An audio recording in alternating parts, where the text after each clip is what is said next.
live. We're going live. We're going live. We are live. Ladies and gentlemen, welcome to Creators in Quarantine, episode 2 with my guest, Sam, LifeAFAR. And getting a little thing up here. Boom, boom. Let's just make sure this is working before we get into it real quick. If you could hear me, just type in the chat. Yes, we can hear you. Also, Sam, just say a few words just so we can test the audio. How you doing, Steve? Glad to be here. Thanks for having me on. I am in quarantine. I am a creator. So let's have a good conversation. Let's talk about something that has not been talked about before. Very cool. So I can hear you. I just want to make sure everyone else can hear you before we move on. I just want to wait for someone to respond to this chat. I know there's a little bit of a delay from the live to all right, we got a yes. We got a yes. We can hear. Boom. Cool. All right. So we're in it. So now that we have this stream going live, I just want to first introduce Sam, or let Sam maybe introduce himself a little bit, because he's also a creator currently in quarantine. We'll get into what he's experiencing right now in quarantine. He's been based in Colombia for, what has it been? Almost 10 years now? 10 years. Amazing. So yeah, Sam, if you could take it away with a little brief introduction of yourself.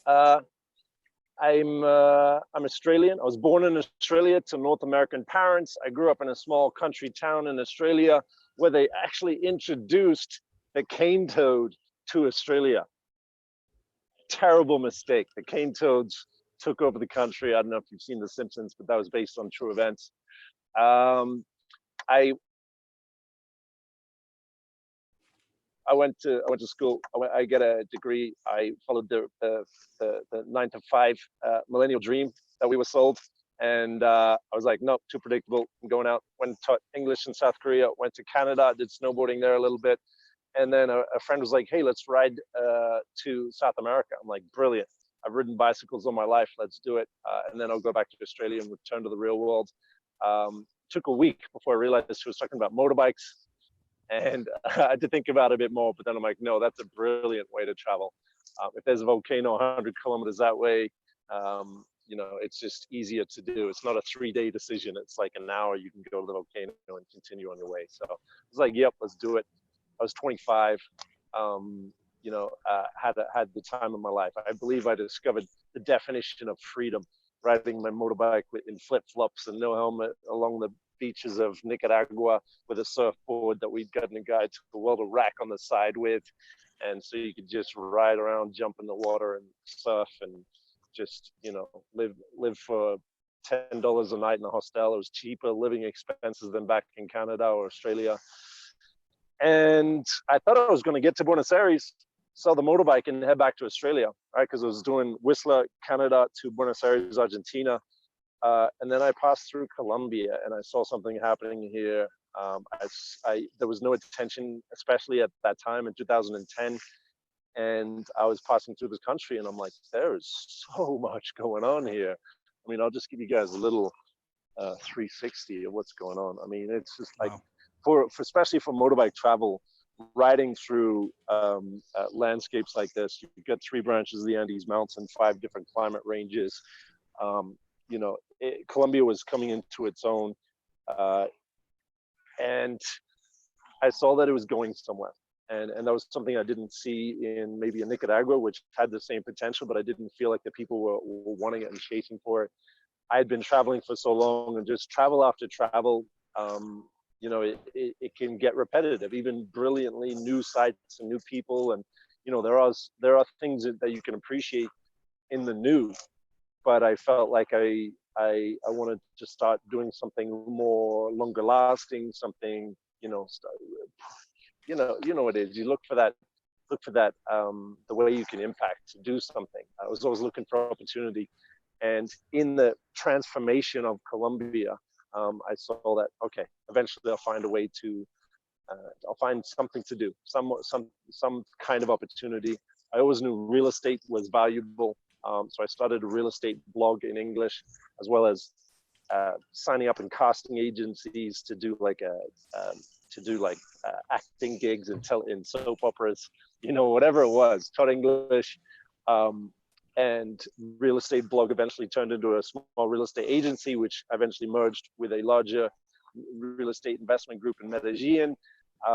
And through that process, I saw an opportunity to create video as a way of communicating and telling the story of what we're doing, what I'm doing by getting around on the motorbike with a drone to these 4 different cities where we have passive income real estate projects. We have Airbnb developments, basically, that get passive income for the investors, but also provide a place to stay for the generation of people who are living internationally now with location independent jobs, staying in Airbnbs. And that's where I find myself as a blogger and a partner in a real estate investment company. That's about it. That brings us to today, where that's how we met, right, through our video content that we're putting out there. So yeah, that's where we're at. For anyone who hasn't seen my original videos from Colombia, Sam was in a lot of them. When I first arrived in Colombia, I met Sam, and he kind of took me under his wing, showed me how to adapt to some Colombian lifestyles. And also, we really connected because we both love making videos. We both have a passion for travel. So it was really great to connect with Sam because he has a lot of experience all over Colombia, and we had some really, really fun times together. And even if anyone out there has seen my 25th birthday video, Sam was a big part of that, making that happen. That was definitely a fun experience. That was brilliant. And if you haven't seen it, that was a video where I challenged myself to invite 25 strangers to celebrate my 25th birthday. And we were in the city of Bogota, and Sam helped me organize all of this, where we rented a Chiva, which is a Colombian party bus. And I went around during the day asking strangers to come party with me. And we did it. It was pretty fun celebration. That was so much fun. That was, see, that kind of life, that kind of like turning an idea into reality. That's what content creation is all about. That's what Colombia is all about. That was incredible. That was so much fun. That was definitely a memorable experience. I remember I actually went back to Bogota recently, like in February, and I went to La Candelaria and I was walking around the streets, and I kept having like flashback memories, pointing at locations like, oh, that's where I got denied by that person, or that's where this person said yes. So fun. Yeah. But right now, obviously, we are experiencing quarantine. That's what inspired me to start this new series, talking and having conversations with other creators who are currently on pause. And it looks like you are in a pretty nice location for all of this. You want to give us some insight as to where you are right now? Yeah. So when it started going down, right now I'm living in Medellin, but I've been in Bogota for 10 years. I keep a space there so I can travel back and forth. It's just so easy. It's like, $20, $30 plane flight, about 2.5, 3 hours door to door, so it's really like a commute almost. So when it started going down, I went back to Bogota, did a couple of things there, and then came back. And then I'm in a room, in an apartment, in a shared apartment in Medellin, because I'm still finding my place there, in Medellin. It's a whole nother beast to live in. So started going down. I've got the motorbike.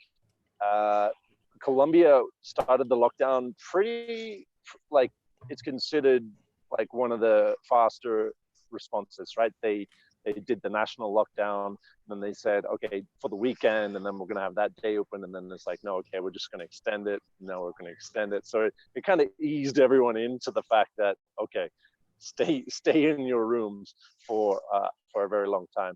So during that phasing in of the lockdown, I saw that a friend was out on a finca just outside of Medellin. This is a typical Colombian finca, as typical as you can get. I've made a video called The Colombian Dream on the LifeAFAR channel. If you want to check out deeper what it means to have a finca, why it is the Colombian dream. That basically country estate houses that are designed to accommodate a large number of friends and family for a long weekend. With a barbecue and hammocks and usually like it'll sleep 15 to 20 people, right? We're talking larger families here. The pool, in nature, a way to escape the hustle and bustle. So, when I'm looking at, okay, it's going to be at least a month that we're going to have to stay in one spot. Might as well be out here on a finca, and I have not regretted that decision. It is an incredible place to be passing quarantine. Birds, perfect weather, space to move around. I'm doing exercise with rocks, like I don't know if you can see those rocks on the ground there. Yeah. Just really being able to enjoy the outdoors. I really that that looks amazing. As you can see, I'm also enjoying my finca life out here. I can see. I got a green screen behind me. If anyone recognizes this is Guatapé, El Peñol de Peñon de Peños. I'm like, I don't remember exactly what the area is called. But anyway, I did watch your video. One of your recent videos talking about a lot of really interesting topics, and one that you brought up was habit stacking. Is that how you you called it? Yeah, that was I really love that. I mean, you've been sharing a lot of very positive, mind-opening, philosophical ideas recently, and it's incredible. If you don't follow Sam on Instagram, I highly suggest it. He's been sharing a lot of just motivational, inspirational things, which I have a few questions about some things that you've been sharing about. But okay, thank you. I appreciate that. I mean, I'm always looking to provide value, right? And when I'm getting around, I'm sharing the perspective of what I'm seeing and the perspective of what's happening of everybody around. Now that I'm stuck here, I guess, like, okay, let's go into what's relevant right now, what's valuable right now for people that I could share, that I'm seeing or experiencing or seeing results in. The habit stacking was something that I've been using to bring more freedom into my life through discipline. And I think this is a very fascinating concept for creators, right? Because we primarily, I think we're dreaming of freedom, and I know that's what led me to ride the motorbike across Americas and to get around and on the motorbike with a drone and travel Colombia, right? Because I have that freedom. I can go and do whatever I want when I want to with whoever I want. Freedom. But the way to get there is through discipline. The way it's discipline of like, okay, what do I need to do to create value to enable that type of lifestyle? So I'm very realizing the more discipline that I can discipline is constraint, right? It's like, okay, this is a constraint. By doing this, I can have that, right? So it's this dualistic concept of, okay, to be constrained, I get freedom, right? So what type of activities do I need to constrain and guarantee and make sure that I'm doing to make sure that I can have this freedom? And as a content creator, it's about the content you produce. It's various different things. And a way I've found to create momentum in the things that we need to do is by habit stacking. So in the morning, I enjoy a cup of coffee. I like doing my workouts in the morning after my coffee when I've got that energy boost. So I'm like, I want to do workouts like consistently. I want to stay healthy consistently. How do I get there? I have consistent action. So I started doing 100 push-ups. And when I did 100 push-ups, I'm like, okay, I'm being consistent. I'm being disciplined. And I was getting this momentum. I'm like, okay, after 20 days, 30 days, maybe I've got like 80% consistency, which I think is enough to start seeing really good results. I'm like, I'm adding things in there. I'm like, that was so easy. That was so habitual now. I'm looking for the next thing that I'm going to add in there. And I'm like, okay, well, let's get a writing practice in there. So I'm writing, a page a day now. I'm having the coffee. I'm doing the live stream each morning, and then I'm doing the workouts. Like I'm just using a habit that I already do, or a habit in the direction that I want to go, and adding on additional habits that are going to take me closer to my goals, that are going to allow me to take a step in the direction of where I want to go every day. Because it's that simplified, consistent action that is going to take us there. I love that. I admire that. And it can be very difficult in times like this where, you know, a lot of people's typical routines go out the window, you know. So now that people don't have necessarily the same routine, you can get lost, overwhelmed with anxiety or whatever it may be. But I've been trying to take advantage of this time as much as possible to develop healthy and positive habits. And I've been doing workouts and calisthenic exercises and things like that. And it's nice, and it actually boosts my mood. It boosts my productivity. It boosts everything. So it definitely has a lot of effects in things that you do. So the habit stacking thing that you mentioned in your recent video definitely intrigued me a lot. But one thing I've noticed you've been doing a lot is basically analyzing things that are becoming popular or things that everyone is succumbed to. And I like your mindset and your ability to look at things, and instead of looking at it, especially new things, something that's new. For example, this meme culture, right? You talk a lot about meme speak, right? So something, Yes. how you take something that's new, and, you know, in a traditional mindset, someone may look at something like that and be like, that's something the kids are doing that's not relevant. But you have a way of analyzing things and making them relevant for yourself, and viewing the importance of things that may not seem important, right? So this whole meme speak, right? Memes, if, you know, people out there are not familiar with what a meme is, essentially it's a way of, actually, I mean, you have been explaining this very, very well, and it's very interesting. So can you Yeah. maybe shine some light Do on this meme speak? are we at an understanding that perspective is everything? That our perspective defines how we see the world? Or do we agree on that? Is that like commonly understood now? Does everyone know that, okay, our perspective is something that we have control over by what we intend to see, whether we're doing it unintentionally or intentionally? It crafts our perspective.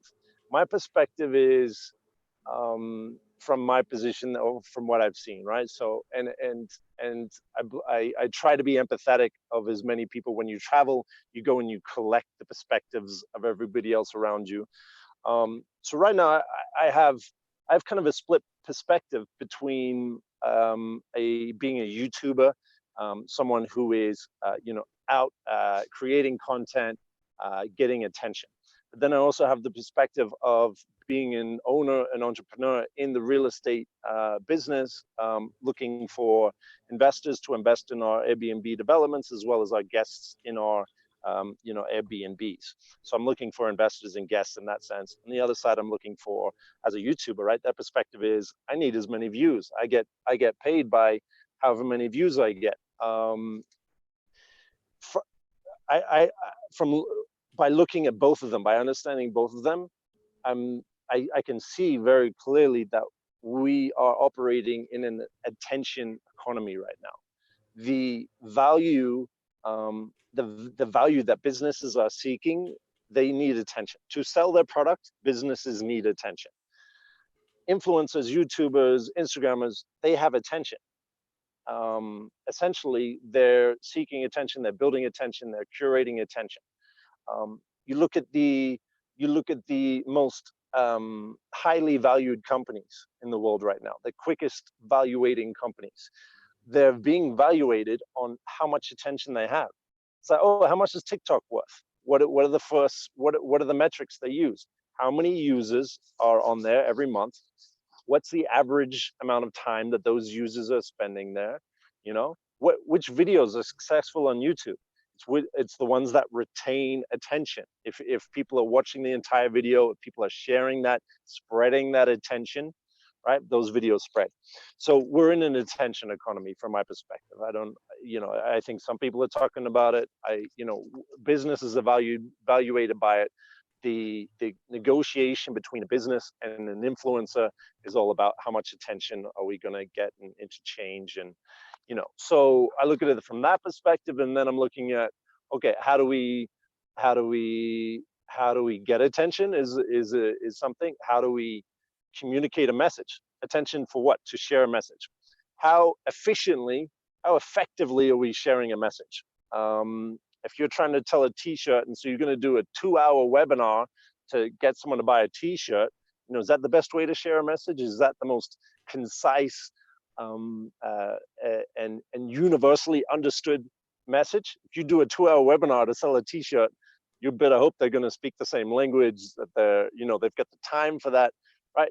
So I'm looking at, okay, what is the most efficient way that we have to share a message in this attention economy? And I think a hybrid combination of text, visual, and sound is the most concise and universal way. So in a basic image, which has an emotion of a face, either of an animal or a human, that's surprised, shocked. It's like it's telling part of a story of emotion that they are experiencing. Combined with text, you can convey an entire narrative, an entire story, an entire perspective within 3 seconds. A very complicated story of, this is, there's left politics and right politics, and this person's bad and this person, look at this irony of this situation.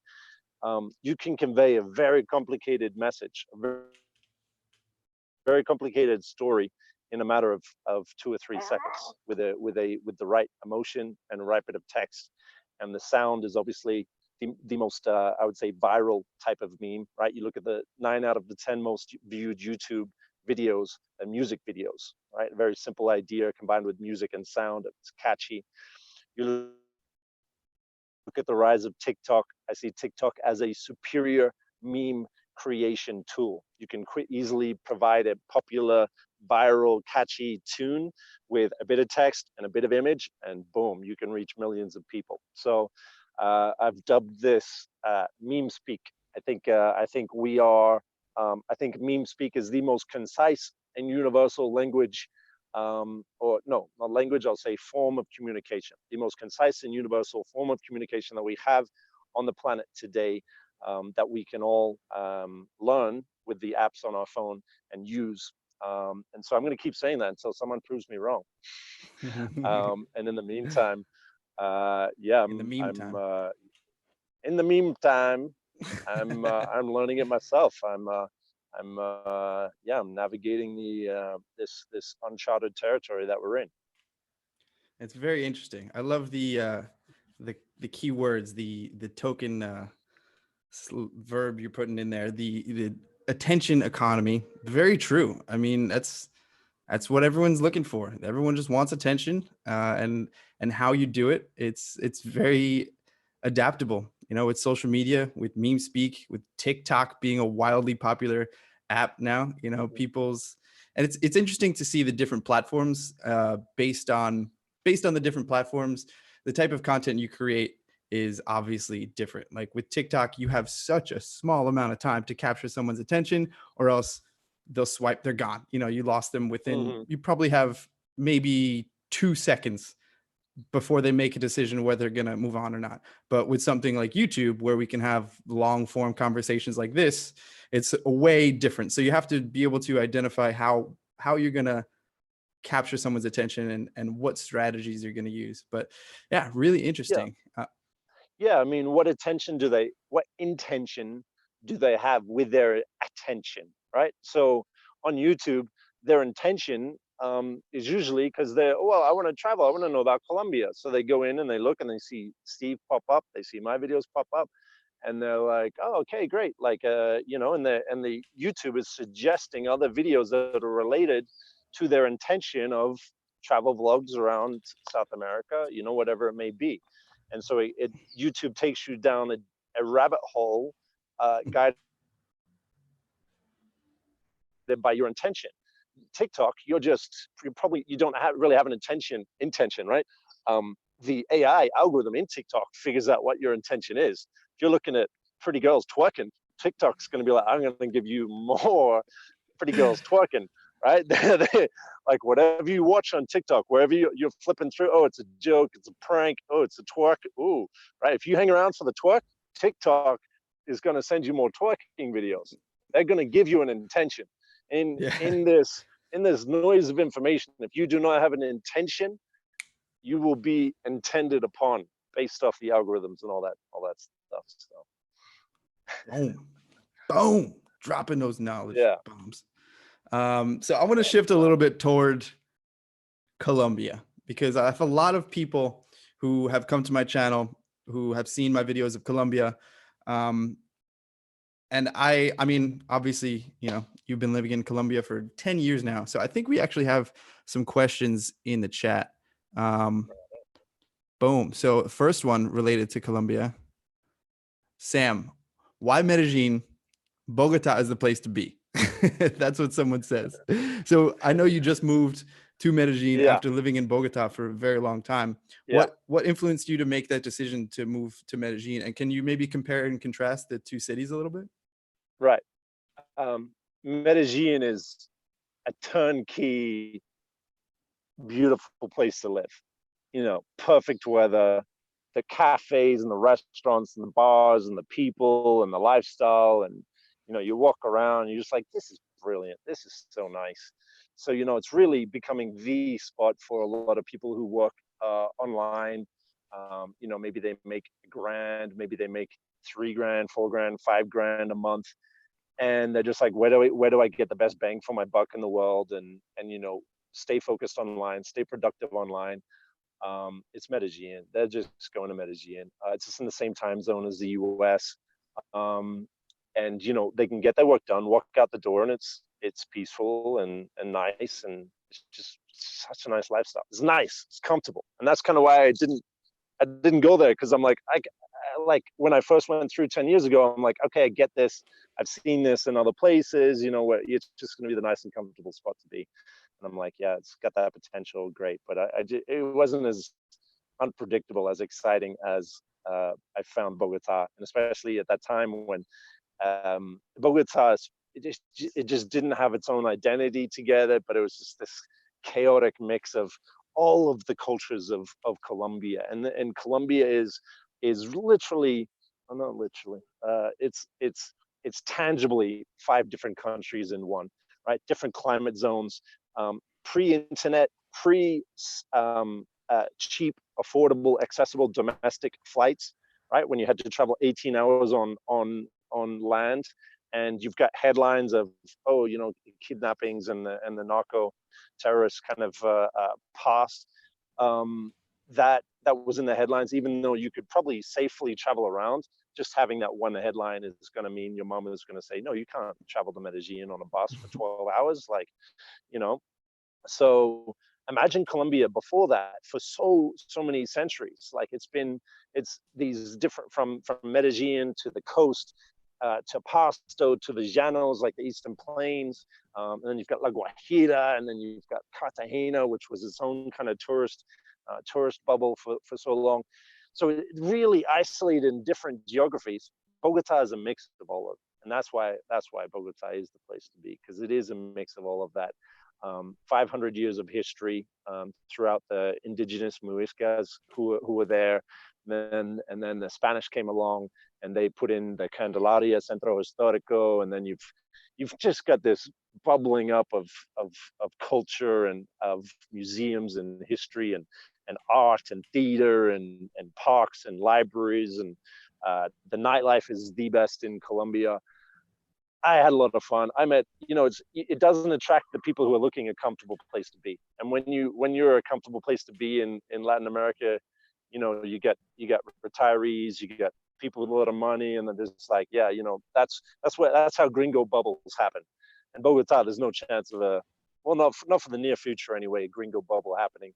Everyone's drawn to different parts of the city, the higher end, the lower end, the grungy parts, the backpacker parts, the suburban parts. It's so spread out. It's a mega city of 9 million people. after 10 years, I had a 2-bedroom apartment with a terrace in one of the nicest parts of town, a great setup, great social circle, independent job. It was all great.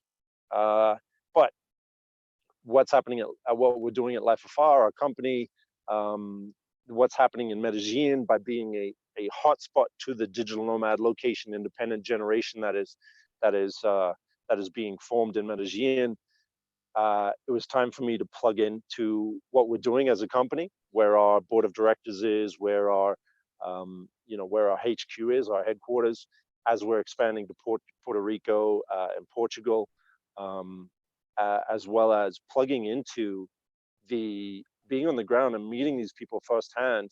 I meet some people who come through Bogota, but all of these location independent digital entrepreneurs, they're living in Medellin. And literally in one conversation with them, you can discover a business model which will transform your life. It'll be like, oh yeah, I'm creating courses for people to help them learn a coding language, and we provide them that coding link. We teach them that how to code for free, and then we only charge them once they have a job. And it's really successful. And we have like 50 students, and I'm like, okay, right. And then you meet someone else and like, oh yeah, I run AdWords. I do YouTube ads for an agency, and I set it up like 6 months ago, and I'm making incredible amounts of money right now, and building a business location independently. Then you turn around, it's like you just meet one after the other people who have successful business models in this attention economy, in this digital economy, and they're doing it in a location independent way. And it's happening so quick that they don't, by the time you get a drop shipping course, you can guess that model is being saturated, and it's getting harder to succeed. And that's why they've sold you a course for a business model which is on its way out or isn't as effective as it used to be. So you've got to be careful navigating that type of thing. But those were my two primary reasons: to plug into this location independent movement, and to plug into our company, which is doing really exciting things at an exciting time when we are living more internationally, traveling, and investing internationally. Very interesting. So for those of you who may look at Sam's name on YouTube, social media, his last name is not LifeAFAR. But I know you briefly touched upon it in the beginning, but can you explain what LifeAFAR is briefly for anyone who's curious? Yeah, I mean, we started out as managing vacation rentals, just basically a real estate brokerage, buying and selling on behalf of people. And then what happened was we combined those two together, and we started for people who are looking.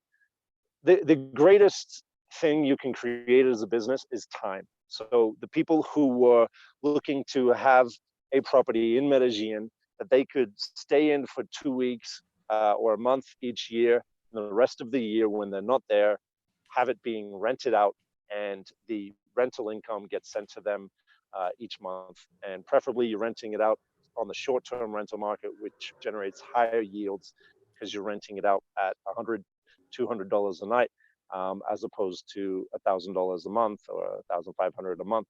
So your returns go from 3 or 4% to 9 or 10%. That's where we were born out of, was just serving people who are looking to do that. How can I invest in own property, stay in it when I want to, and have it generate income when I'm not there?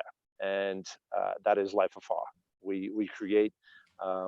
We're scaling to a point now where we're putting together buildings. The building in Old San Juan in Puerto Rico is a beautiful colonial building that it was in dire need of some attention, and we've basically crowdfunded the renovation refurbishment of that property, and we'll be putting it as basically it's an experience in between the chaotic unpredictability of Airbnb, which sometimes you get super hosts, sometimes you get super bad hosts, and it's different.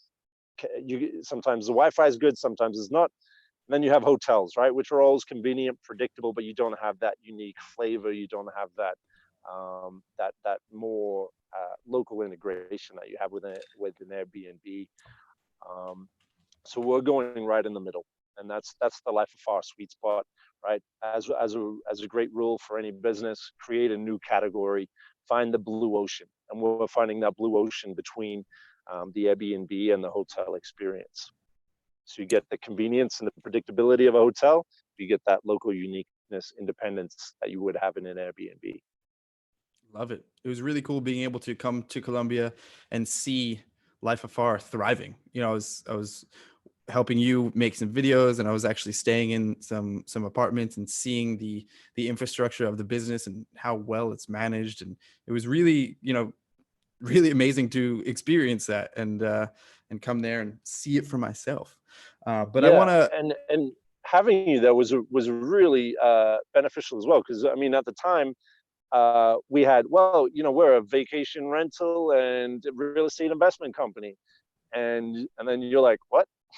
You know, like seeing it from the outside, you're able to see like, I need to tell the story better. I need to communicate better. So having your help there with outside perspective, especially of an experienced traveler, was super beneficial to ask the right questions to tell the story that anybody can understand, right?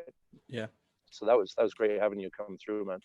Yeah, we were able to I traveled to pretty much every main city with you in Colombia. I went to Bogota, Medellin, and Cali and Cartagena all together, which is really cool. So being able to see, for me too, being able to see the different lifestyles and different atmospheres and vibes of each city, and having you there with me to show me things, it was incredible. Talking about traveling around Colombia, do you have any favorite places that you found or discovered around Colombia? I know, I'm What sure picking one might be tough, but any what mood are you in, man? What mood are you in? what mood am I in? Yeah, Mm, how about some nature friendly moves if someone's looking nature to friendly. go? Yeah. Minca, Minca, man, Minca. Outside of, I mean, start in Santa Marta, get your city civilized, kind of your. There's a, you can go to La Brisa Loca, get a party in, you know, and then head out. All right, so get your backpack or your yeah, you want a backpack. You don't want to have the wheelie suitcases. Get a backpack and go to Minca. Spend a couple days in the Sierra Nevada mountains of Colombia, right? The world's highest coastal mountain range. So you can see the Caribbean Ocean, and then turn around and you can see snow-capped peaks in the background, and then you have these incredible sunsets over the city of Santa Marta, and you'll hear the birds. And I ran into a fox when I was out bird watching. That was Well, quite rare to bump into a wild fox in the mountains. I was vlogging at the time. That was a bit of fun. did you get on camera? Yeah, yeah, yeah. It was a fun one because I wasn't sure how to like how to interact. So I did Yeah. push-ups as a show of domination. I'm like, That's how you show them. I'm tougher than you. I I can don't handle know, these man. I bugs. don't know how to fox speak. Been focusing on meme speaking. I don't know how to fox speak. We need to learn how to communicate with foxes. Yeah, it was cool though. We hung out. He followed me around like for abnormal amount of time. So Really? that was I need to watch yeah, that. Is it in a yeah, vlog? yeah, yeah. It's what's it called? Minka, the like bird watching paradise. Because Okay. the whole bird watching niche is huge. A lot of U.S. and Germans, like baby boomers, they love bird watching. It's kind of like it's like real life Pokemon Go. Like it's like Yeah. go It's walk through nature and find birds and mark off your list like the ones you've seen. it's funny how you mentioned bird watching, because I remember going to Colombia, and a lot of, you know, tour companies and people who facilitate activities, bird watching is very popular. And I would always see that. And to me, just the sound of bird watching just sounded so not interesting. I was like, bird watching, Yeah, who cares? But I didn't yeah, realize how exotic, how diverse the species of birds are in Colombia. Like things yeah. so colorful and huge and small, and Uh-huh, the noises, and it's uh-huh, actually really interesting. You looking for some uh-huh. birds now? Yeah, yeah. There's a couple in the background here. That's why I love being out here. Every day I'm seeing like 20 or 30 different types of birds, blue ones, white Yeah. ones. red ones, the loud ones, quiet ones, the cute little ones. It's amazing. Yeah. The most diverse number of species of birds in the world, I as officially recognized this last year. Boom, number one, baby. Colombia's got the most Number birds in one, the man. world. I That's mean, you've crazy. got this is like three branches of the Andes Mountain converge at the tip of a continent. That's why this place is so fertile. There's so much going on here, man. So yeah, if you're looking for nature, Minca, and then you can head to Palomino, do a bit of yoga, get a bit of Tayrona ocean in National there. Park is right over there. You didn't mention that. Tirona is right there. You've got like Guajira, so you can go kite surfing out there. That whole region, Santa Marta East, is just mind blowing. Mind blowing. Yeah. I remember it's funny because when I think of like an amazing travel experience in Colombia, I think of that. I did that trip right after I was with you in Cartagena, and then my friend Austin came and we did that trail. We went to Santa Yeah, Marta, we went to Tayrona, we went to Minca, we went to Palomino, and it was incredible. And I'd love it. Like I would go back there many, many times. Is there yeah. anywhere else in the country? Because that's what I think of. So I wonder if there's Mhm. anywhere else I mean, I'm sure there's so many amazing places for nature and stuff, Yeah, but I want to yeah. I mean, think for like nature, somewhere I another haven't been.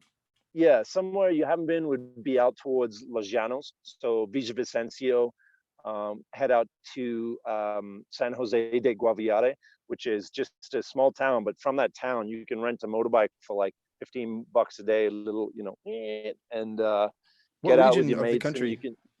It's southeast of Bogota, so probably six Okay. or 7 hours by bus.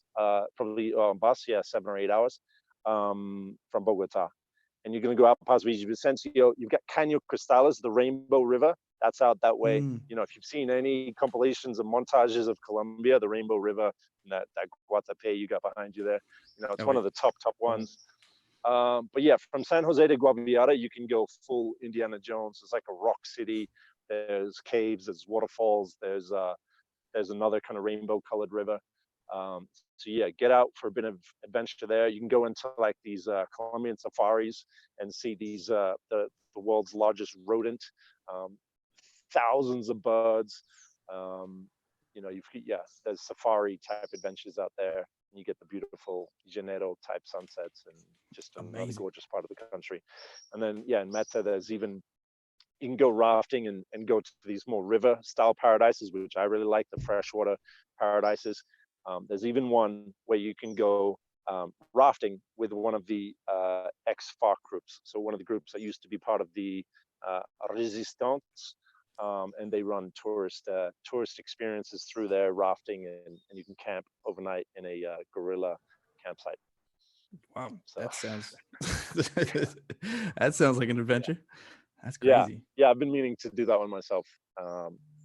When I can. It's just so much. There's just so much to Yeah, do in it's Colombia. nuts. Like it's so like you said, it's so diverse. There's just so much to explore, so many places to go.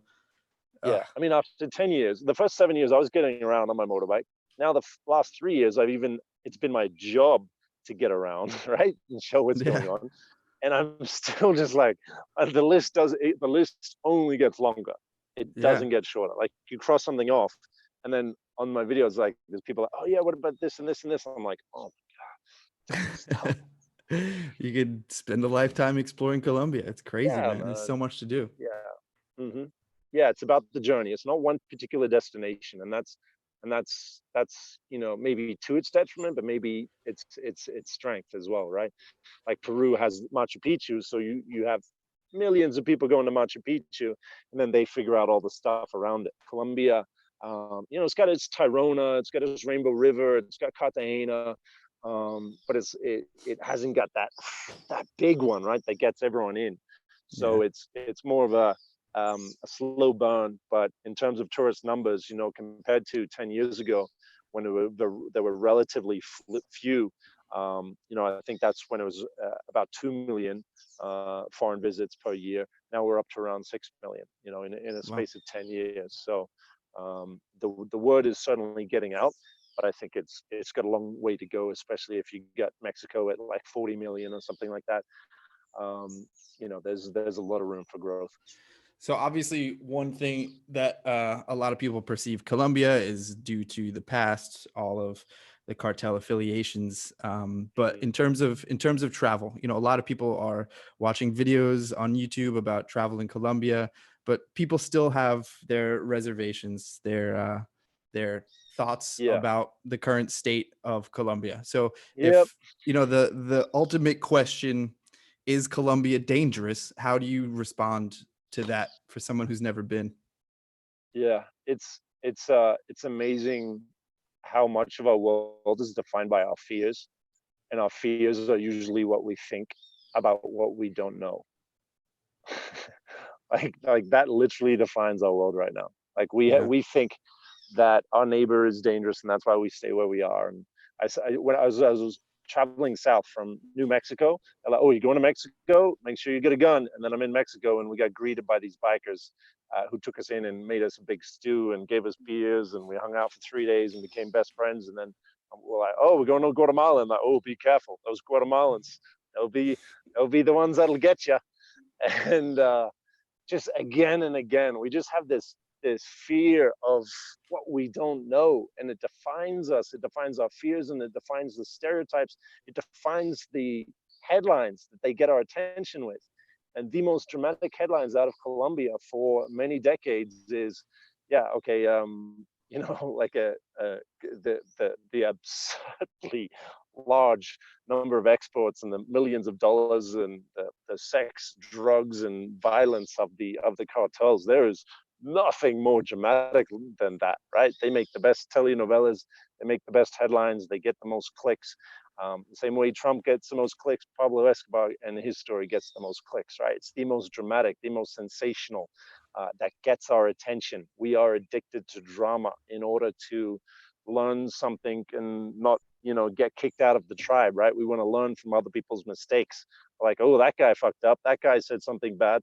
Oops, I shouldn't say that. And therefore we're looking for ways to not get kicked out of the tribe, and conform. The That's why this stereotype has persisted. Colombia is still a very large producer of cocaine. The reality is that it doesn't affect the tourist experience in any way. The changes that happened in the early to mid 2000s established a way of doing business which doesn't involve the as much of the bloody violence as was being experienced in the 90s.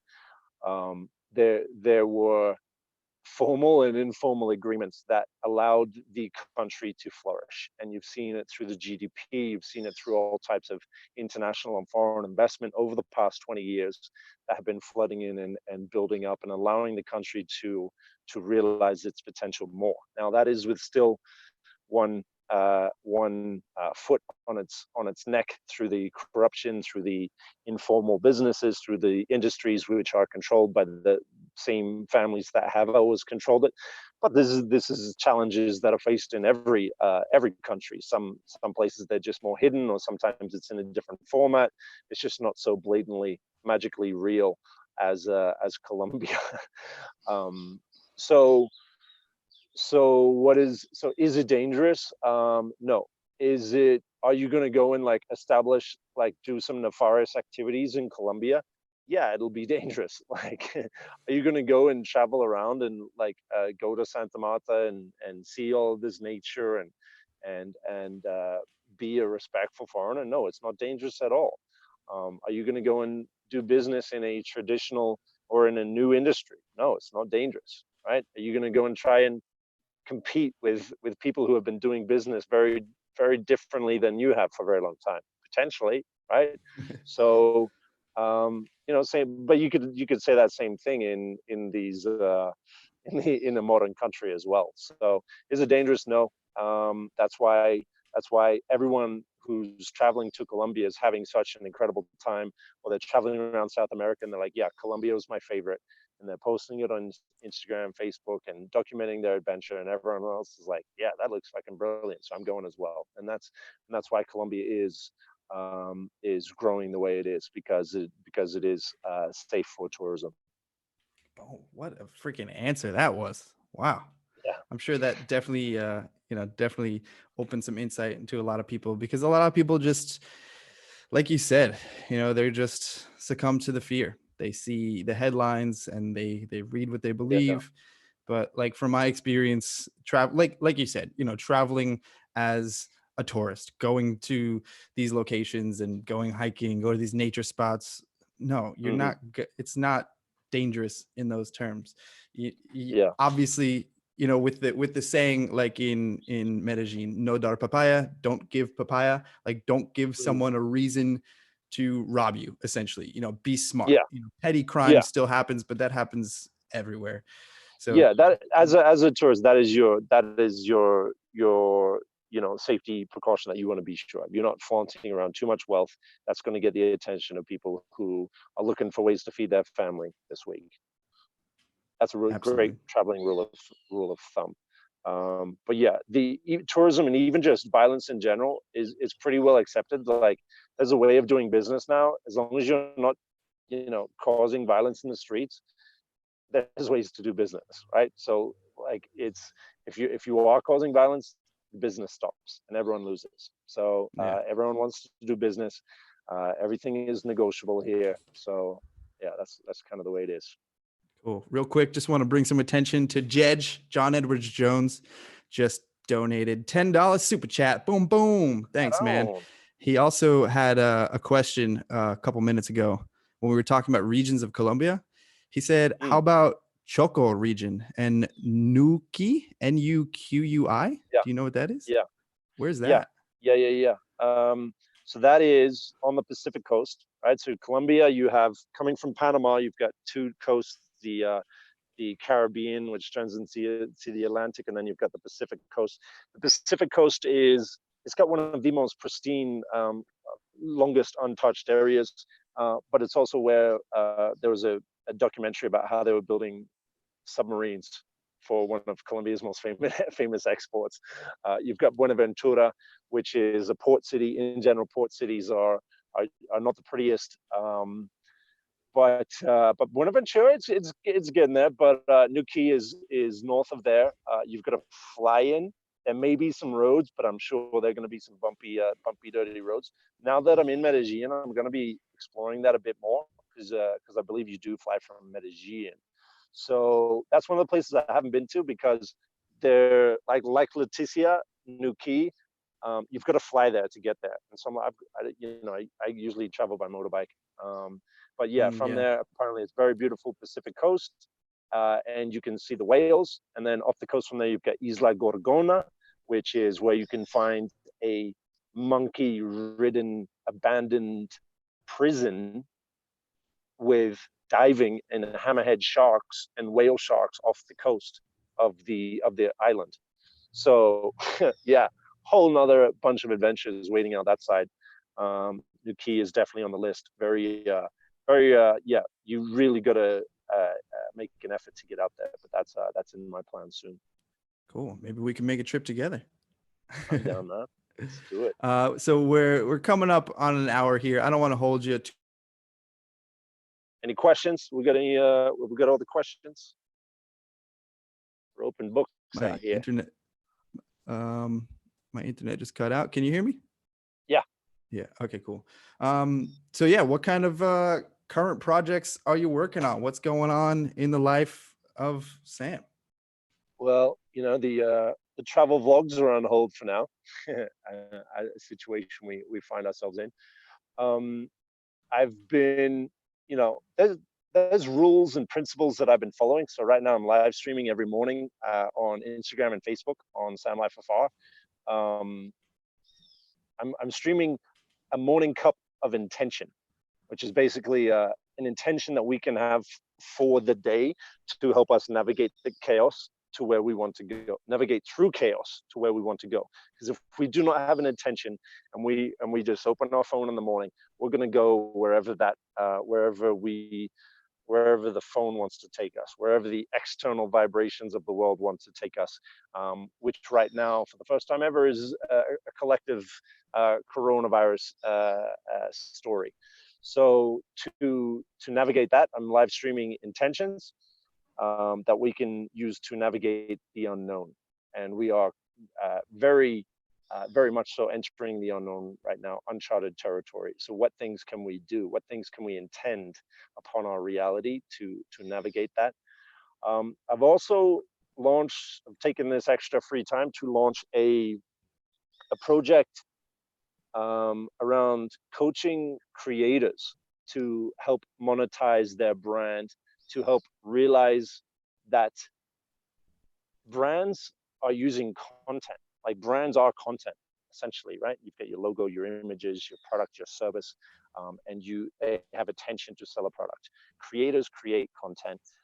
If it's done purposefully, strategically, a content creator is essentially creating a brand which has enormous value in a world which is becoming, okay, who has my attention? Okay, that person has my attention.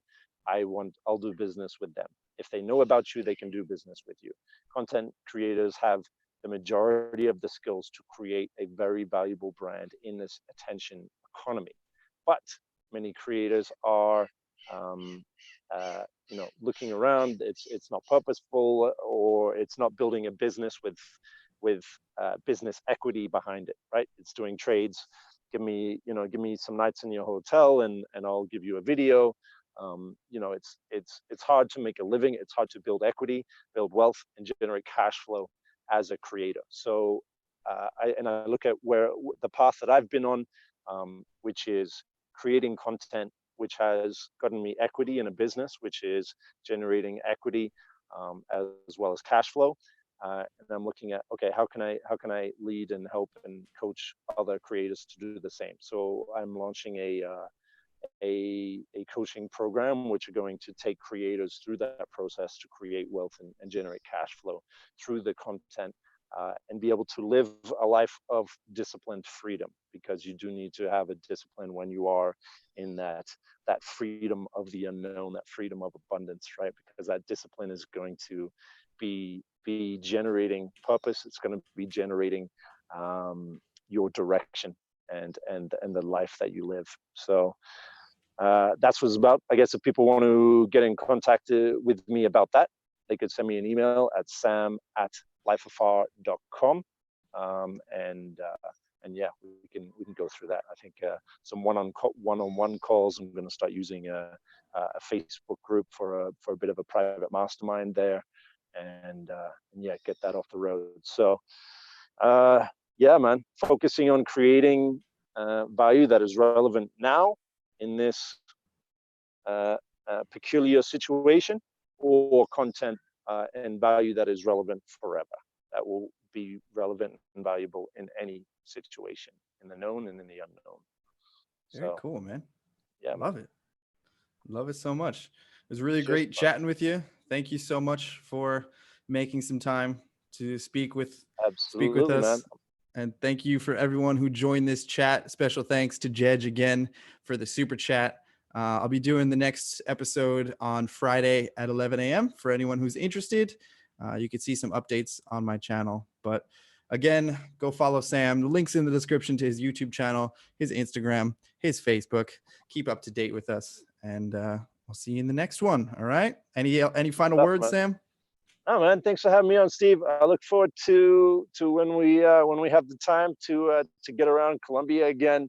I think it's going to continue to be one of the most exciting destinations to visit. So, once you've been here, that's why I'm not worried about getting people down here. I know as soon as they come down here, they want to come back.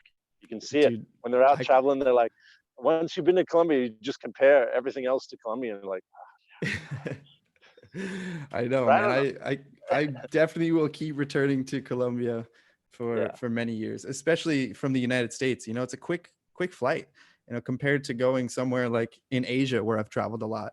It's much easier to get to Colombia, and it's amazing. So I'll be back for sure. Hopefully we'll get some more travel experiences together.